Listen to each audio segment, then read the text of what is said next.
Well, and just like that, today is officially the big day that I will be reviewing Cars on the Road. It's finally on Disney Plus, and I will be reviewing and ranking different aspects from the show, from the characters to the soundtrack and all 9 episodes. This is my review for Cars on the Road.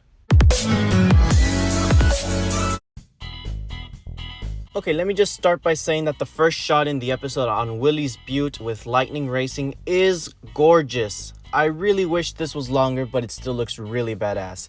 It's great to see the entire cast once more in Radiator Springs. Some of the actors you can tell are getting older. It's a little sad, but wow, they still deliver somehow. The Mac cameo was unexpected, but nice. Kind of wish he spoke. I mean, they could have just reused audio from older movies, but I guess not. And hearing Flo singing was awesome too in the background while McQueen and Sally are speaking. Kind of reminded me of her origin story based on the Storytellers series books. I really wish Ramon had a montage scene of painting McQueen, but I'm guessing we've seen that just way too many times at this point, so we all know what it looks like. Love the intro music. It's catchy, fits the tone of Radiator Springs, and is something cool to see for the first ever Cars TV show. I'm a little disappointed with how quickly we jumped to the Dino Park. Only about 2 minutes of Radiator Springs. Ouch. Also, I'm not a big fan of how quickly we skimmed through the world's largest tire maze, the world's largest lug nut, and the car hinge. I really thought we were going to see a whole episode dedicated to those little locations, or at least little cut scenes or end credit scenes of those. But they were just 2-second clips of each one, which was a little disappointing. Lightning's obsession with dinosaurs was interesting to explore. Always great to learn something new about these established characters. Honestly, I love Mater's boredom here. It reminds me a lot of how me and my younger brother used to act on road trips or at unplanned stops back when we would travel a lot by road. The Dino Dream sequence was pretty cool too. I love the way they incorporate stop motion into the scene. Something different and unique for sure. And I love the way Mater explains his dream as a Mater's tall tale, almost. The episode unfortunately ends there afterwards, with Lightning and Mater leaving off to the next location. And unfortunately, it's kind of short, sadly. Clocking in at almost a shy 8 minutes. 6 out of 10. Intro is pretty neat. We start seeing a bit of arguing from the two, setting up for an issue later presented in the show. But we'll get to that later. I also love the switch in confidence here. Mater was the scared one and Lightning was a confident one, only for it to switch as soon as Mater fell asleep. I found it pretty hilarious. Lightning was just beyond scared straight as soon as Mater was knocked out. So apparently this episode inspired off of the Disney Haunted Mansion and has several references to the 1980 film The Shining. Alright, I like it. I mean, when I first saw this episode for the first time with my brother, he was pointing out every reference to The Shining in comparison to this episode of Lights Out. And I was like, wow, they really pulled off a lot of references here, but carified versions. And it really works. So many funny scenes in this one. And in this episode, it just makes it all enjoyable. The amount of car fight things you see, like antifreeze, which is used on cars, but in the movie The Shining, when they open the elevator, it's a bunch of blood, essentially. But of course, these cars don't have blood, so what did they do? Antifreeze coming out of the elevator. Genius. But, so I guess it's been confirmed that antifreeze is their equivalent to blood? Oh. Anyways, one of my favorite scenes was Lightning trying to turn inside of that hallway during that scene. I'm never gonna let anyone tell me Pixar wasn't having fun making this episode. Some scenes honestly even had me creeped out. That's how good it was. I love it. Absolutely great episode just in time for Halloween. Only 7 minutes, yet it felt quite lengthy, and it was such a fun episode. 9 out of 10. The sky, the color palettes, my goodness, they are beautiful in this episode. Mater's salt flat look is quite awesome as well with the whole rocket boosters and stuff. And the idea of him dying on screen was something I wasn't expecting, yet it had me so hooked to the idea. Speed Demon's character was also very fun to observe, and their character conversation about Mater's insecurities at not being the best at stuff was also a nice setup for a conflict later on. We also get to see his, his door can open? Oh my gosh, the lore just keeps getting more and more questionable. Anyways, solid episode. Just wish that there was a more expansion upon it and more racing shown with more of these salt flat characters. Definitely see a bunch of opportunities here with this location for the future. I don't think it's going to be the end here with this episode. I definitely see them revisiting it someday. Maybe in the future movie, a season 2 of Cars on the Road. Who knows? But they just had so much good stuff set up here that I wish they would have expanded on more. But maybe they will in the future, and that's what I'm hoping that they're going to do, because there's a lot here that would be a waste if you just did it for one episode. Solid 7 out of 10. Love the look that they gave Mater and McQueen in this one. Along with the Bigfoot and Lightning chase scene, Ivy screaming cruise energy with all her random dancing, I love it. The whole scene of McQueen in an alien cloak and Mater as a prisoner was pretty cool. The episode ends off with the three traveling together. Ivy's a pretty solid character in this one. She's pretty likable in my opinion. Starting from here on out, every episode has some sort of end credit scene, which is pretty awesome. But other than that, not much goes on in this one. It's a very calm episode. It does have that one action scene chase, right, with McQueen and Ivy, and like that one scaring the Bigfoot hunter scene. But other than that, it feels, I don't know. There's not really much to say. I'm having trouble finding stuff to say about this one. So 6.5 out of 10, maybe a 7 on a good day. I don't know. Let's do the next one. This episode starts off with the three at the whale car wash, and it's a neat little scene that has been reused, scrapped concept from Cars 1, and in my opinion it was executed quite well. We then jump into Circus Velocitas and learn about another fear of McQueen, which is clowns. And I don't blame you, man. Me too. So, like, apparently this guy isn't Sterling? What a waste. I want to rant about this whole models casting issue in the show, but we'll jump into that later in the review. So a whole circus plays out, and it's a little weird and unrealistic considering how heavy some of these cars are realistically, and they're getting juggled in the air, and all the stunts they do are just very Nickelodeon cartoony, actiony, like let's say Blaze and the Monster Machines, or even Thomas and Friends All Engines Go. It's just, I'm not liking the vibes of this so far. Anyways, the circus show finally finishes, and it concludes with Ivy doing a performance, and it makes her want to stay in the circus after feeling good about herself and the idea of staying there. And it honestly made me and my brother kind of emotional. It's crazy how within 2 episodes we as fans grow so attached to these characters. So to conclude this episode, the unrealistic scenes really bugged me and made me think of Kappa and marked this for kids content on YouTube, and okay, I'm just paranoid at this point. 6 out of 10. Mater starts displaying some of his insecurities to McQueen about how he feels like he isn't a real enough truck. They arrive at Truckies, which reminded me a bit of a gas station called Buc-ee's, a little market store that McQueen goes into, buys some stuff, and Mater's pretty much left alone, and we get to see the banger of the century. My goodness, this song slaps.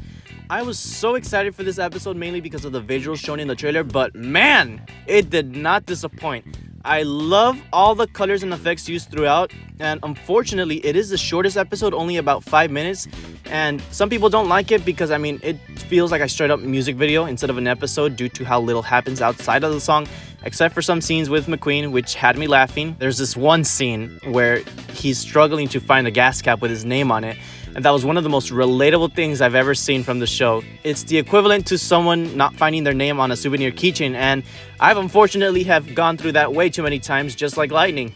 There's a lot of things that reminded me of that one deleted scene from Cars 1 where McQueen and Mac were originally going to separate.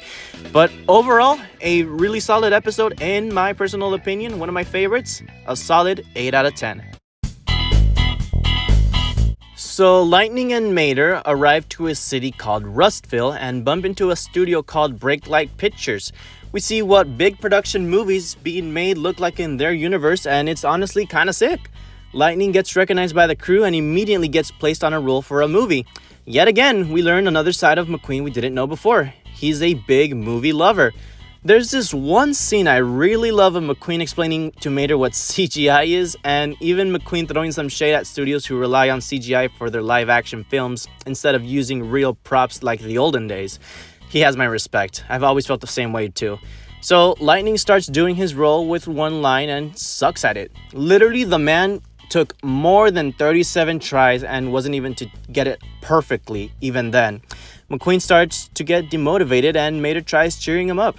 I love it. Mater tries on a zombie brain, and the producers end up loving him instead more than McQueen. So now both of the friends have been added into the film, but it seems like Mater is better and stealing the spotlight acting film dream from McQueen pretty much. Here's where everything kind of leads up to an argument. Kind of. Not really. It's not Cars 2 argument bad, but all the little arguments hinted towards the first couple of episodes, it all led up to kind of this climax of their friendship and patience for each other. So McQueen gets jealous, and Mater tries to explain to McQueen that he's already so good at so many things that Mater barely feels good about himself doing just one thing, which is acting, which he didn't even know about himself. And McQueen apologizes, and they both get back into the studio, only to find out that they've been replaced with Ivy. What a comeback. Personally, I like her look in that blue-green color more than the yellow. I'm not really a big fan of the yellow on her. Hopefully that was just a temporary color for the film and not a permanent color if we ever do see her again in the future. And Mater ends off the episode with his president's speech. Honestly, this was one of my favorite episodes. It had such variety of looks, costumes, poking fun at jokes at other little things here and there, and beautiful outdoor scenery of the city that they were in, or the little town. And of course, the sky color palettes of the sunset. One of the lengthier episodes, but it's definitely a good one. One of my personal favorites. 9 out of 10. Oh boy, they're arguing. I love it. This is that one part of the road trip where I think so many people can relate and have been at some point in their life, have experienced it, where everyone's just frustrated and just wants to go home, but you're lost and like the GPS isn't any help. Classic Pixar making relatable scenarios. Also, Mater confirmed Tesla's in the Cars universe? What? Awesome. So Lightning and Mater get dragged into this war type of thing. Mad Max inspired, that's all I know. Anyway, the two friends interfere with the gas versus electric cars war with a speech that, of course, goes horribly wrong due to a toy rocket launcher from the Road Rumblers hitting the electric team. Lightning and Mater escape to a nearby gas station where they then are approached by the two teams in harmony. Something that, for some reason, our society can't seem to do, especially with our differences and opinions ranging from gas and electric cars and how we feel about them.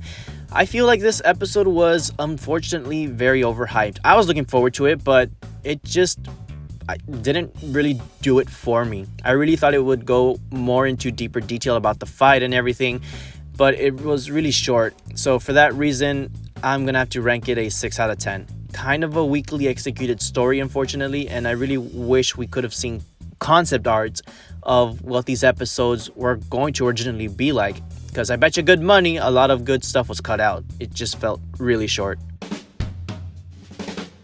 Finally, after a long road trip, McQueen and Mater finally have arrived to the wedding taking place at Mater's old home, which is a huge mansion.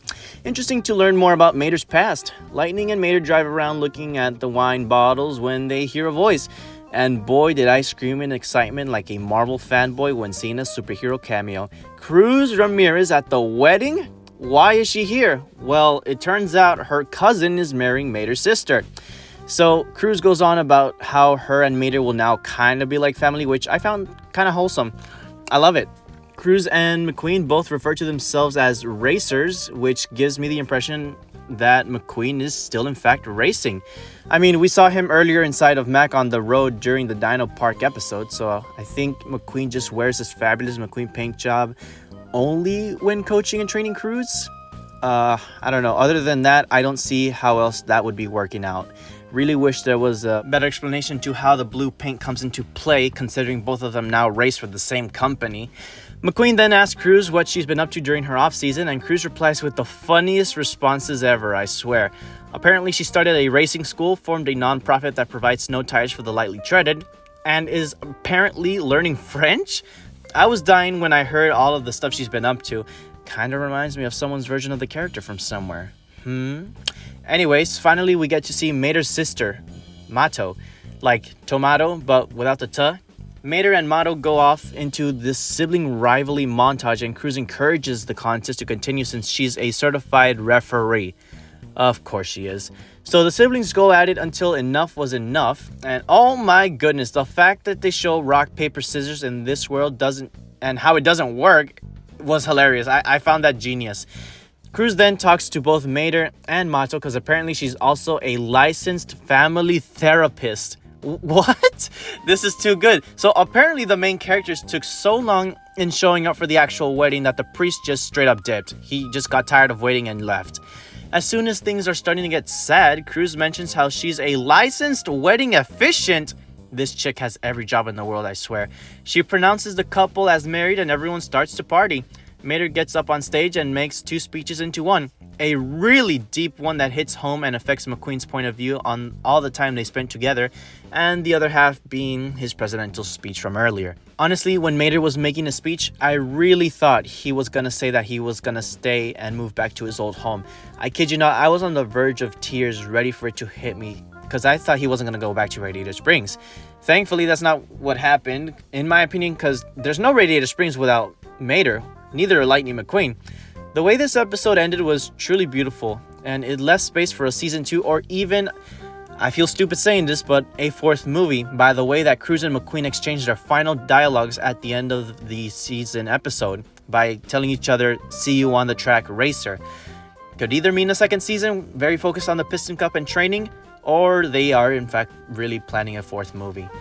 There truly is still lots to be explored with this universe, and it feels like it's only just the beginning of something great, even after 16 years. So now that we're done reviewing the show, let's go over some final little things, starting with the soundtrack. It's very different. When I first listened to the soundtrack on Spotify before the show was out on Disney+, I thought it to be a little too generic. It definitely sounds better in the show once it's blended in with the rest of the sound effects and the engine sounds and the talking and the dialogue. And there is a few good tracks in there that I really vibe to, but nothing that really pulls on your heartstrings or chills down your spine type of feeling like the previous films. There's not really any track that makes it to the level of peak, like let's say Finn McMissile's theme song or Lightning McQueen and Sally's Nature Drive theme song. There's a lot of music that sounded like generic YouTube non-copyrighted music, and there's a lot of the same rhythms used throughout, being a sort of electro/techno beat. It's no Randy Newman of a masterpiece, but for a Disney Plus show, I mean, it's not bad. And it's not good.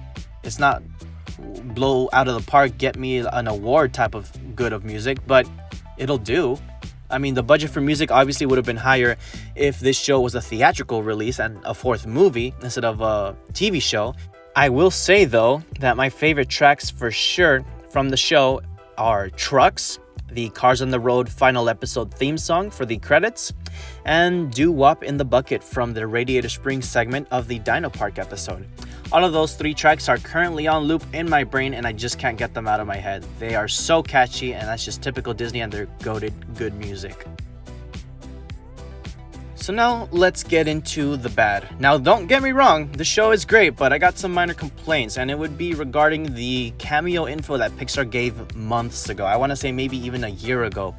After seeing the show, it was kind of misleading because they said old characters would be reappearing, and realistically speaking, there was really only 2, being Cruz and Mac. Todd the Pizza Planet truck does make several appearances throughout the show as an Easter egg to find, which I'll admit is pretty cool, but he's not a main character like they said would be appearing. I won't count every reused model because they're not their original intended character, which brings me to my next point. Pixar, why? There are specific main character models you just cannot be using for background characters. The biggest issue of this happening was with the guy we thought was Sterling. Apparently that car's name is K, and man, what a waste. Imagine how cool it would have been if that was Sterling. He bloated all of his money after selling Rusty's and now resides at a circus miserably. How cool would have that been for a villain arc? I mean, you cannot be using the very specific character models that already represent older characters that are main characters, otherwise it's gonna cause confusion. Hell, it certainly did for most of the Cars fandom. I mean, everyone thought it was Sterling. Hell, even Mattel used the same exact casting and expression for K that's Sterling sports. And I promise you, if you were to put both quote-unquote characters side by side and ask a random dude who hasn't seen Cars on the Road and any leaks leading up to the show's release, I bet you they'd think that Sterling and K are the same characters. Hell, I sure did. And a lot of Thunder Hollow characters make appearances, but it's not them? Okay. They literally look identical to the Thunder Hollow cars, and for a second I thought Ivy was a part of the Demolition Derby before Fritter came along, but nope, guess not. Imagine this. what if they copy-pasted a bunch of Finn McMissiles, Maters, and Lightning McQueens throughout the background of the show? You'd immediately catch on, right? I know I would, and I bet you kids would as well, since they're smarter than parents sometimes when distinguishing character models. To wrap off the bad about this show, let's talk about runtime. These were kind of short. Some of them even felt rushed, especially the Radiator Springs scenes in Dino Park. You know what? Now that I think about it, that whole episode felt rushed. Heck, half of it was a dream sequence. But, I mean, I would have loved if these were 20 minutes each. Some of them were just half content, half credits, which was one of my biggest fears. So, realistically, most of these episodes were just 8 to 10 minutes, which is kind of like the Mater shorts. So, a bit disappointing there, but now it's time for my final thoughts. So, what did I think about Cars on the Road? It's pretty damn good. I enjoyed it, and I've watched it about 3 times now. And once was the first time I saw it, of course, obviously, with my brother. Second time was to study it and write notes on it for this video. And the third time was with my parents. And I'm most likely going to be binging these for the next couple of months, especially since there's so much opportunity for toys to come out now based on the show. So this is going to be something on everyone's mind for quite a while, just like Cars 3 lasted like 5 years worth of hype. Cars on the Road is no movie. I mean, maybe if you watch all of them together it is, but even then, these were fun to watch and they're definitely worth checking out. I heard Disney Plus has got an offer going on right now for 1 month of their service for only $2 in celebration of Disney Plus Day, so that's a steal. So if you want to watch Cars on the Road, I'd say that price for a month of Disney Plus is definitely worthy of looking into. I mean, you'll be able to binge watch all of these shorts for a whole month. For $2, come on, you can't beat that. Overall, Cars on the Road as a whole is a solid 10 out of 10. If you look past the minor flaws, of course. Realistically, it's a 9 out of 10, which is still pretty damn good in my opinion. It's still got a 100% rating on Rotten Tomatoes so far, which is really good to see. But only time will tell if it holds up once more people start to review it on there. If I had to rank my favorite to least favorite episode, I think they'd be as followed. First place goes to Getting Hitched, episode 9. Second place goes to B-Movie, episode 7. Third place goes to Lights Out, episode 2. Fourth place goes to Trucks, episode 6. Fifth place is a tie between Showtime, episode 5, and Salt Fever, episode 3. Sixth place is a tie yet again between Dino Park, episode 1, and The Legend, episode 4. And last place is Road Rumblers, episode 8. This list probably will change as time goes on, because I'm always changing my opinions, but for now, that's where I stand with the ranking. Anyways, I hope you guys enjoyed my review and opinion on Cars on the Road. I'm definitely in hopes of a second season of the road trip back home. Maybe they'll stop by the Dinoco Rusty's Racing Center? Who knows? I mean, the toy is out of it and all, so bring it on, Pixar. I'll be patiently waiting. Thanks for watching.